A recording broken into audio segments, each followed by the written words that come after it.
Hi hello welcome to కొలుగురి 24/7 news channel. నేపాల్లో నదులు భారీగా ఉప్పొంగాయి. ఉన్నట్టుండి నదులకు వరద వచ్చింది. ఈ వరద రావడంతో అపారమైనటువంటి ప్రాణ నష్టం జరిగింది. ఇది ఈ మధ్య ఈ 2-3 రోజుల్లోన విపరీతంగా హల్చల్ చేస్తున్నటువంటి మెయిన్ న్యూస్గా మారింది. ఎందుకు నేపాల్లోన నదులకు ఉన్నట్టుండి వరదలు ఎందుకు వచ్చాయి, ఎక్కడి నుంచి వచ్చాయి, ఎవరెవరు చిక్కుకున్నారు, ఏ యాత్రికులు, అవన్నీ విషయాలు మనం ఈ వీడియోలోన వివరంగా తెలుసుకుందాం. నేపాల్లో ఆగస్టు 26న సంభవించిన భారీ ఫ్లాష్ ఫ్లడ్, దీని ఏమంటారు, ఫ్లాష్ ఫ్లడ్ అంటారు. అంటే ఆకస్మిక వరద, చెప్పా పెట్టకుండా వచ్చినటువంటి ఆకస్మిక వరద. ఈ వరద వలన పెద్ద విషాదం చోటు చేసుకునింది. కైలాస్ మానస సరోవర్ ప్రతి సంవత్సరంలో కూడా మీరు చూడండి, కైలాస్ మానస సరోవర్ యాత్రకు వెళ్ళారు అంటేనే ఆగస్టు నెలలో వెళ్తుంటారు. అలా వెళ్ళిన వాళ్ళు ప్రాణాలు గుప్పిట్లు పెట్టుకుని ఉంటారు. ఎప్పుడు ఏ ప్రమాదం జరుగుతుందో తెలియదు. మానస సరోవర యాత్ర అనడమే చాలా సాహసంతో కూడుకున్నటువంటి యాత్ర. దానికి చాలా చాలా చాలా హంగు ఆర్భాటం ఉంటుంది. ఆ తర్వాత మెడికల్ ఫిట్నెస్ ఉండాలి, అలాగే ధైర్యం కూడా, గుండె దిటవు కూడా ఉండాలి. ఎందుకంటే అక్కడి దాకా దాకా వెళ్ళి మానస సరోవరాన్ని చూసి రావడం అనేటువంటిది సామాన్యమైన విషయం కాదు. కాబట్టి కైలాస పర్వతం, మానస సరోవరం, ఈ రెండింటి మధ్య ఉన్నటువంటి యాత్ర నిజంగా కూడా చాలా సందర్భంలో సాహసంగా, మరికొన్ని సందర్భంలో విషాదంగా మారుతుంది. ఈసారి కొంచెం విషాదంగా మారింది.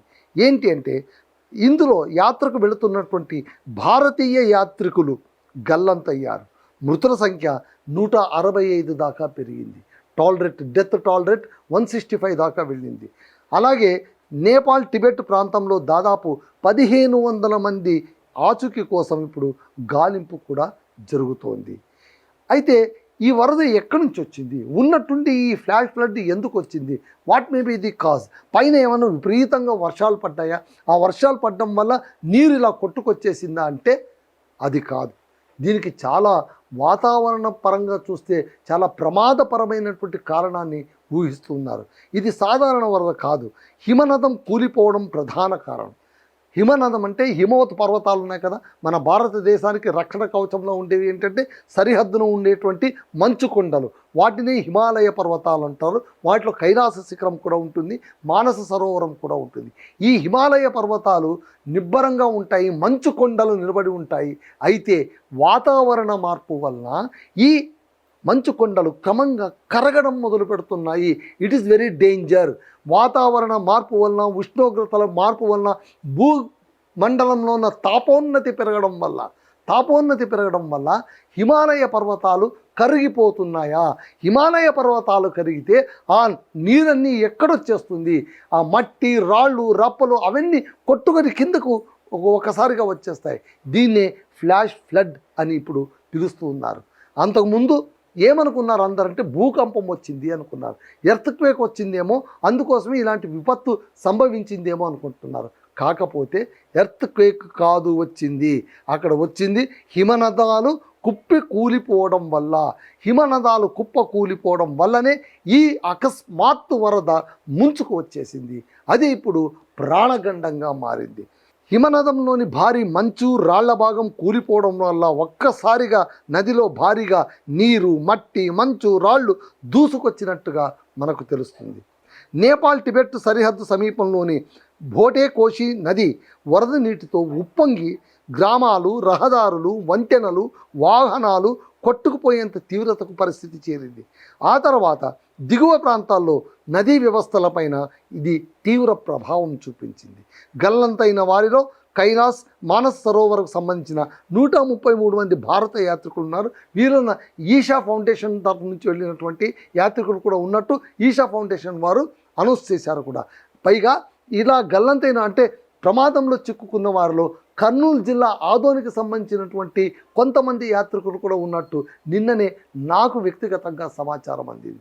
వాళ్ళు అక్కడి నుంచి మెసేజ్ చేశారట. ఆ మెసేజ్ ఏంటో మీకు ఒక్కసారిగా వినిపిస్తాను చూడండి.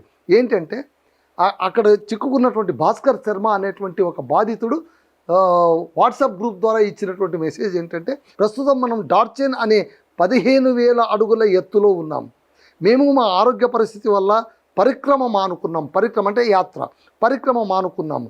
మేము 156 మంది ఒక గ్రూపు, 140 మంది పరిక్రమకు వెళ్ళారు. మాది గ్రూప్ వీసా. ఇప్పుడు పోలీస్ స్టేషన్ ఉందా లేదా అనేది అనుమానం. మేము వచ్చిన త్రోవ అంతా కొట్టుకుపోయాయి. మేము ఎలా బయటపడాలనేది ఇప్పుడు మా ప్రధాన సమస్య. ఆ పరమాత్ముడే మాకు దారి చూపాలని చాలా బాధతో ఆవేదనతో పెట్టిన సందేశం ఇది. ఇంకొక మాట చెప్తాను చూడండి, తీవ్రత ఎంత ఉందో మీరు తెలుసుకోవాలంటే, గల్చీ వద్ద త్రిశూలి నది ఉంది. త్రిశూలి నది గల్చీ అనే ప్రాంతం దగ్గర ఉంది. అది 30 నిమిషాల్లోనే, కేవలం in the span of 30 minutes 9 మీటర్ల ఎత్తున పొంగిందంటే మీరు అర్థం చేసుకోండి. 9 మీటర్ల ఎత్తున నీరు పొంగిందంటే చుట్టుపక్కల ఉన్నవి ఏమైనా మిగులుతాయండి? ఏవి మిగలవు. అన్ని జల సమాధి. ఇది ఒక జల ఖడ్గం సంహరించుకుంటూ అలా వెళ్ళిపోతుందంటే, ప్రకృతి విపత్తు వచ్చిందంటే ఎవ్వరు దాని ముందు నిలబడడానికి వీలు లేదు. యాత్రికులు విలవిల్లాడిపోతూ ఉన్నారన్నమాట. సో ఇక్కడ ఏంటంటే, గల్లంతైన వారిలో కైలాస మానస సరోవర్కు సంబంధించిన 133 మంది యాత్రికులు ఉన్నారు. ప్రాథమిక లెక్కల్లో అమెరికన్లు, ఆస్ట్రేలియన్లు, బ్రిటిషన్లు, కెనడియన్లు సహా అనేక దేశాల పర్యాటకులు కూడా గల్లంతైనట్లు అక్కడ రికార్డులో నమోదైంది. రాయిటర్స్ అనే న్యూస్ పేపర్ అప్డేట్ ప్రకారం నేపాల్, టిబెట్ కలిసి గల్లంతైన వారి సంఖ్య 1500కు చేరుకుంది. హిమాలయ ప్రాంతంలో లోయలు కూడా ఇరుకుగా ఉండటంతో వరద ప్రవాహం అత్యంత వేగంగా దూసుకెళ్తోంది. అంటే ఇరుకుగా ఉన్నప్పుడు వేగం పెరుగుతుంది, విశాలంగా ఉన్నప్పుడు ప్రవాహం నెమ్మదిస్తుంది. మనకందరికీ ఇది తెలిసిన విషయమే.